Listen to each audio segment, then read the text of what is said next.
Hello बच्चों, कैसे हो आप लोग। उम्मीद है कि आप लोग अच्छे होंगे और मैं भी अच्छी हूँ। और आप लोग घर में रह के अपना पढ़ाई अच्छे से पूरी कर रहे होंगे।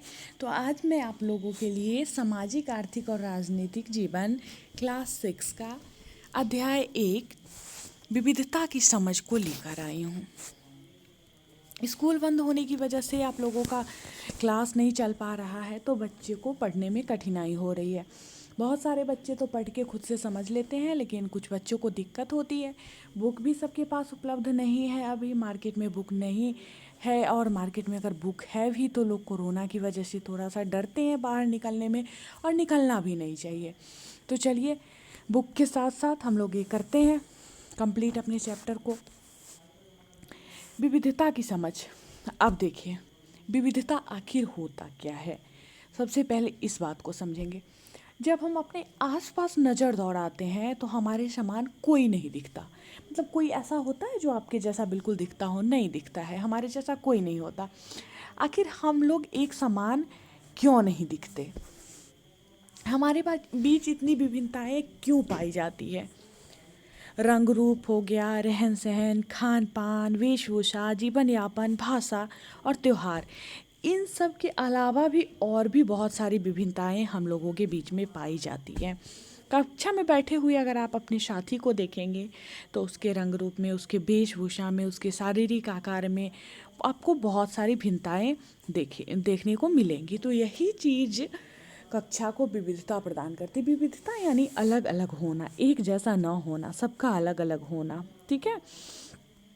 अब एक बहुत अच्छी कहानी है, कहानी के माध्यम से हम लोग इस चैप्टर को समझेंगे। मित्रता। मित्रता मतलब क्या? दोस्ती, फ्रेंडशिप।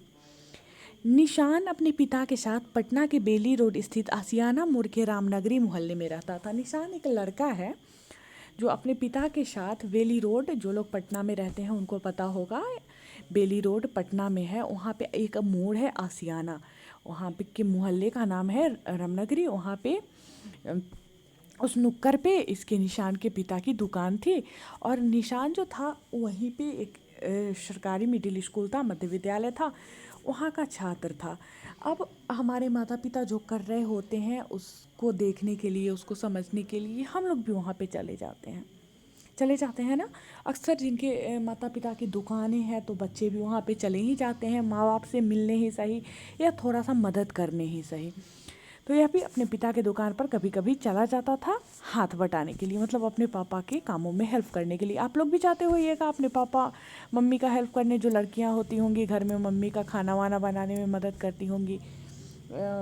और लड़के भी करते हैं अपने मम्मी पापा का मदद।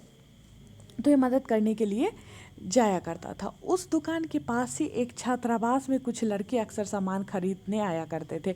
लड़के दुकान के पास खड़े होकर कई बार आपस में अंग्रेजी में बातचीत किया करते थे। निशान उनको अंग्रेजी में बात करता देख आश्चर्यचकित होता और उसकी भी इच्छा होती थी कि वह भी अंग्रेजी में बात करे। एक दिन वे लड़के सामान खरीदने उसकी दुकान पर आए। उन्होंने सामान खरीदने के क्रम में उसका नाम पूछा तो उसने अपना नाम निशान बताया। अरे देखो, अपने साथी की ओर इशारा करते हुए लड़के ने कहा, इसका नाम भी निशान है। दोनों निशान एक दूसरे से परिचय प्राप्त किए। अब ये बच्चा जो था अपने दुकान पे जाता था पापा का हाथ बटाने, तो वहीं पास में एक हॉस्टल था, वहाँ के कुछ लड़के आते थे उस दुकान पे सामान खरीदने। और अक्सर लोग खरीदने जाते हैं सामान वामान तो अपने फ्रेंड लोग के बीच खड़े होकर बातें भी करने लगते हैं। तो ये दिखता था कि कुछ लड़का लोग आता है और घंटों अपने फ्रेंड से बातें करता है, और बात भी करता है तो अंग्रेजी में करता है। तो जिसको जो भाषा नहीं आते रहती है ना, तो उसके लिए बड़ा आश्चर्य होता है। खासकर किसी को अंग्रेजी बोलते हुए आप लोग भी देखते होइएगा तो सोचते होइएगा कि अरे वाह, अंग्रेजी बोल रहा है, मतलब कितना तेज होगा, कितना ज़्यादा पढ़ा लिखा होगा, अंग्रेजी बोल रहा है। जनरली अंग्रेजी सुन के हमारे मन में इसी तरह की बातें आती है। तो उस बच्चे के मन में भी आता था, निशान के मन में, कि वाह अंग्रेजी में बात करता है, मतलब बहुत अट्रैक्ट होता था, बहुत आकर्षित होता था। अब बात बात में लड़का जो है सामान खरीदने आता था, बात सामान खरीदने के क्रम में अक्सर देखिएगा जहाँ पे छोटा बच्चा काम वाम करते रहता है ना, तो लोग अक्सर उससे कुछ पूछ बैठे हैं, नाम वाम, या मतलब उसके बारे में जानना चाहते रहते हैं। तो यह भी पूछ बैठता है, तो यह अपना नाम बताता है निशान। अब दोनों का नाम निशान ही था। अक्सर हम लोगों के साथ भी ऐसा होता है कि जो नाम हमारा है वही नाम किसी और का होता है, तो सुनते हैं ना तो थोड़ा सा उसके प्रति अजीब तरह का मन होगा, मतलब आकर्षण होता है, उसे बात करने का सुन के हंसी आती है, अच्छा लगता है कि सेम ही नाम है दोनों का, तो दोनों का नाम सेम ही रहता है। और एक का नाम निशान अहमद था, जो इंजीनियरिंग अंतिम वर्ष का छात्र था। वो बड़ा वाला जो लड़का था उसका पूरा नाम था निशान अहमद, वह इंजीनियरिंग का छात्र था और बिहार में ही एक जिला है किशनगंज, वहाँ का वो निवासी था। एक दिन छोटे निशान ने बड़े निशान से अंग्रेजी सीखने की इच्छा जाहिर की, तो बड़े निशान ने उसे खाली समय में अंग्रेजी सिखाने का वादा किया। अब ये बच्चा तो बताई ही हूँ मैं कि शुरू में ही आकर्षित हुआ करते थे, जब ये दुकान पे आके अंग्रेजी में तो सुनता था सब बातें कर रहे हैं, तो एक दिन छोटा निशान जो है, दोनों में दोस्ती हो गई। तो एक दिन बड़े निशान से इच्छा जाहिर करता है कि भैया आप मुझे अंग्रेजी सिखाइए। बड़ा निशान भी उससे वादा करके जाता है कि ठीक है, जब मैं खाली रहूँगा तो खाली समय में मैं तुम्हें अंग्रेजी सिखा दिया करूँगा। इस प्रकार दोनों निशान आपस में काफ़ी घुल मिल गए और खाली समय में बड़े निशान छोटे निशान को अंग्रेजी सिखाता था और दोनों में बहुत अच्छी मित्रता हो गई। निशान अहमद को हिंदी के साथ अंग्रेजी अच्छी आती थी, वही निशान को, छोटा निशान जो था, उसको मगही और हिंदी भाषा ये दोनों आती थी। उसको बड़े वाले को अंग्रेजी और हिंदी अच्छी आती थी और इसको हिंदी और मगही आती थी। और कुछ दिनों के बाद निशान का फाइनल ईयर का परीक्षा हो गया और वो नौकरी की तलाश में दिल्ली चला गया। इंजीनियरिंग कर रहा था, उसका कंप्लीट हो गया, तो फिर वह नौकरी चाहिए ही उसके बाद, तो वह दिल्ली चला गया। और बड़े निशान के दिल्ली चले जाने के बाद छोटे निशान को पता चला कि बड़े निशान का नाम जो था वह निशान अहमद था। मतलब एक जो था छोटा निशान वो हिंदू धर्म का था और बड़ा निशान जो था अहमद नाम लगा हुआ है, उसी से पता चल रहा है कि वो इस्लाम धर्म के मानने वाले, मतलब मुस्लिम थे। लेकिन दोनों में बहुत सारा अंतर था, पढ़ाई लिखाई में अंतर था, जाति धर्म भाषा सब कुछ में अंतर था, लेकिन फिर भी दोनों में दोस्ती हो गई। दोनों की धार्मिक और सामाजिक पृष्ठभूमि अलग अलग थी। जहाँ निशान किशनगंज का एक मुसलमान था, वही निशान पटना का एक हिंदू था। पर इतने सारे अंतर के बावजूद भी दोनों में दोस्ती हो गई। इस प्रकार हम देखते हैं कि खान पान, पहनावा, धर्म, भाषा, रंग रूप, आकार, इन सारी चीज़ में भिन्नताएं होते हुए भी दोनों मित्रता के एक सूत्र में बंधे थे। पहला क्वेश्चन था निशान और निशान अहमद में 2 या 3 अंतर कौन कौन से हैं। तो बच्चे आप लोग मुझे कमेंट में बताइएगा, नीचे आंसर बताने का वो रहता है, नीचे आप लिख के बता सकते हैं कि छोटा बड़ा निशान और छोटा निशान में 2 या 3 अंतर कौन था। बहुत सारा अंतर हम लोग देखे हैं उसके बीच था। तो ये क्वेश्चन मैं नहीं बताऊंगी आप लोगों को, आप लोग मुझे बताओगे कमेंट में लिख के। अब नेक्स्ट क्वेश्चन है उन त्योहारों की सूची बनाइए जो निशान अहमद एवं निशान मनाते होंगे। और इसको भी आप कोशिश करेंगे बनाने का कि इस्लाम धर्म के जो मानने वाले होते हैं, मुस्लिम हम लोग जानते हैं, बहुत सारे धर्म के बारे में जानते हैं जो मुस्लिम मनाते हैं, और जो हम लोग मनाते हैं हम लोग के बारे में भी वो लोग जानते हैं। तो इस क्वेश्चन को भी आप लोग कर लीजिएगा। और आगे हम लोग देखते हैं विविधता हमारे जीवन को समृद्ध कैसे करती है। समृद्ध मतलब पूरा, एकदम पूरा भरा पूरा समृद्ध कैसे बनाती है। जैसे निशान अहमद और निशान दोनों दोस्त बने, ठीक वैसे ही आपके भी कोई साथी होंगे जो आपसे कुछ अलग होंगे। आपने शायद उनके घर में अलग तरह का खाना खाया होगा, उनके साथ त्यौहार मनाए होंगे, उनका रहन सहन एवं थोड़ी बहुत उनकी भाषा भी सीखी होंगी। इस प्रकार विभिन्न प्रदेशों के खान पान में भी अंतर देखने को मिलता है। बिहार के लोग लिट्टी चोखा खाना पसंद करते हैं, वहीं पंजाब के लोग मक्के की रोटी और सरसों की साग, पश्चिम बंगाल के लोग मछली और चावल बड़े चाव से खाते हैं, दक्षिण भारत के राज्य तमिलनाडु, केरल और आंध्र प्रदेश के लोग इडली डोसा और सांभर खाना पसंद करते हैं। ठीक है, अब हम लोग देखे हैं कि निशान अहमद और निशान में कितनी सारी भिन्नताएं थी। और उसी तरह हमारा भी कोई दोस्त हो सकता है जो हमसे बिल्कुल अलग होगा। हम उसके यहाँ जाते हैं तो अलग तरह का खाना खाते हैं, उसके साथ अलग त्यौहार मनाते हैं, उनके रहन सहन में, उनकी भाषा में थोड़ी बहुत भिन्नता है। इस प्रकार अलग अलग प्रदेश में, अलग अलग राज्य में आप जाओगे तो वहाँ के खान पान में भी अंतर हो जाती है। जैसे अभी मैं बताई हूँ, बिहार के लोगों का लिट्टी चोखा है, इसी तरह पंजाब के मक्के के लोग जो है वो मक्के की रोटी सरसों के साथ खाना पसंद करते हैं। इसी तरह मतलब अलग अलग स्टेट वाले अलग अलग चीज़ खाना पसंद करते हैं। यहाँ पे देखो खाना का चित्र भी दिया हुआ है कि किस राज्यों का प्रमुख व्यंजन किस प्रकार है। जैसे बिहार का यहाँ देखिए लिट्टी चोखा है, बंगाल का मछली चावल है, दक्षिण भारत का प्रसिद्ध व्यंजन है इडली डोसा, दक्षिण भारत का थाली यहाँ पे दिया हुआ है जिसमें बहुत सारा खाना है, और गुजराती थाली, इसमें तो और भी बहुत ज़्यादा खाना रखा हुआ है, देखिए पूरा एकदम भरा हुआ है। अब कह रहा है शिक्षकों की सहायता से बिहार के अलग अलग जिलों के प्रसिद्ध व्यंजनों की एक सूची तैयार करें, कि बिहार में जितना भी जिला है उस जिला में मतलब किस जिला का कौन सा व्यंजन प्रसिद्ध है, इस चीज़ का एक सूची तैयार करना है। ठीक है, तो इसको हम लोग बाद में करेंगे, क्वेश्चन आंसर को पहले चैप्टर को कर लेते हैं।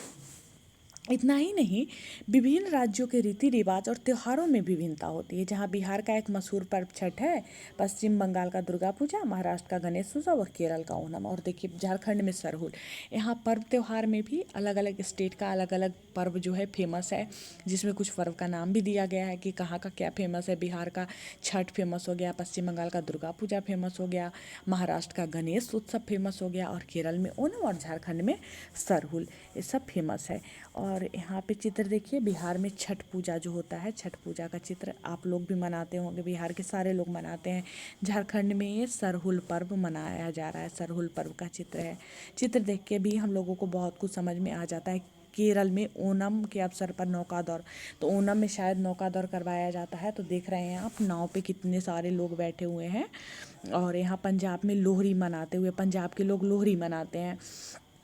इस प्रकार हम देखते हैं कि भारत के विभिन्न राज्यों के निवासियों के अलग अलग खान पान, वेशभूषा, रीति रिवाज एवं पर्व त्योहार विविधता को दर्शाते हैं। तो इस प्रकार क्या समझे हम कि भारत के जितने भी राज्य हैं वहाँ के लोगों का अलग अलग खान पान, वेशभूषा और जाति, धर्म, पर्व त्योहार, ये सब जो है विविधता को दर्शाते हैं। बिहार भी अगर देखोगे तो विविधता से भरा हुआ है। यहाँ पे अनेक प्रकार की भाषा बोलने वाले लोग रहते हैं। यहाँ तक कि थोड़ा सा अगर क्षेत्र चेंज हो गया तो क्षेत्र भी विशेष पे ही भाषा बदल जाया करती है। अलग अलग त्यौहार मनाते हैं लोग, अलग अलग धर्मों का पालन करते हैं। जैसे मिथिलांचल के लोग जब भोजपुर के निवासियों के संपर्क में आते हैं तो दोनों एक दूसरे के बोल चाल, खान पान, रहन सहन, रीति रिवाज, त्यौहार इत्यादि से परिचित होते हैं, और दोनों एक दूसरे का उसके बाद सम्मान भी करते हैं, उन्हें एक हद तक अपनाने की भी कोशिश करते हैं।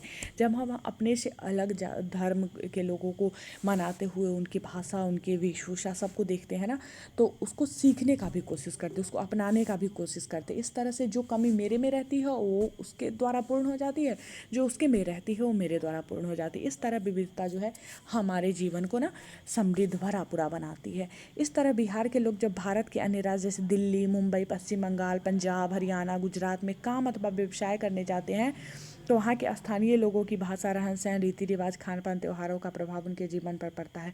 और अक्सर देखिएगा जो लोग व्यवसाय की तलाश में बाहर चले जाते हैं ना, तो वहाँ के जो लोगों का भाषा होता है, धर्म होता है, वहाँ से भी वो बहुत कुछ सीख के आते हैं और उनके जीवन पे बहुत प्रभाव पड़ता है। देखते हो टोन बदल जाया करता है। दिल्ली वगैरह के लोग अगर आते हैं बिहार में व्यवसाय के कारण जाते हैं, फिर वापस आते हैं, तो उनके हिंदी बोलने में और हमारे हिंदी बोलने में बहुत अंतर आ जाता है, मतलब एक टोन भी बदल जाया करता है। तो इस तरह विविधता हमारे जीवन को समृद्ध बनाती है। तो अगर पूरा चैप्टर को हम लोग एक ही वीडियो में करेंगे ना, तो वो नहीं उतना कुछ समझ में आएगा और वीडियो भी बहुत बड़ा हो जाएगा। क्लास में भी हम लोग ऐसे ही समझते हैं ना, 2-3 पार्ट में बांट के ही चैप्टर को कंप्लीट करते हैं, क्योंकि पूरे चैप्टर को एक ही क्लास में कंप्लीट करना संभव ही नहीं है। तो इसलिए एक एक टॉपिक को ही कंप्लीट करना सही रहेगा। यहाँ तो मैं 2 टॉपिक को कंप्लीट अभी करवाती हूँ, हालांकि इसको 2 वीडियो में मुझे करवाना चाहिए था, लेकिन मैं अभी एक ही वीडियो में करवा दी हूँ। अगले वीडियो में हम लोग विविधता के प्रति सम्मान को पढ़ेंगे। तो इसी तरह कंटिन्यू आप लोग मेरे साथ जुड़े रहिए और मैं सारे क्लास का लेकर आऊँगी। मतलब मैं अभी फ़िलहाल प्लानिंग की हूँ क्लास 1 से लेके और क्लास 8 तक का। इसके आगे धीरे धीरे और भी क्लास ऊपर क्लास तक भी मैं कोशिश करूँगी कि मैं वीडियोज़ लेकर आया करूँ। तो वीडियो कैसा लगा मुझे कमेंट में ज़रूर बताएं, और अगर अच्छा लगा हो तो एक लाइक ज़रूर देना और अपने फ्रेंड्स के बीच शेयर भी कर देना ताकि वो भी पढ़ के लाभ उठा सके। मिलती हूँ फिर आप लोगों से नेक्स्ट क्लास में, तब तक के लिए बाय बाय। अपना ख्याल रखिएगा, घर से बाहर नहीं निकलिएगा, घर में ही रह के पढ़ाई पूरा करिएगा क्योंकि बाहर बहुत अधिक खतरा है।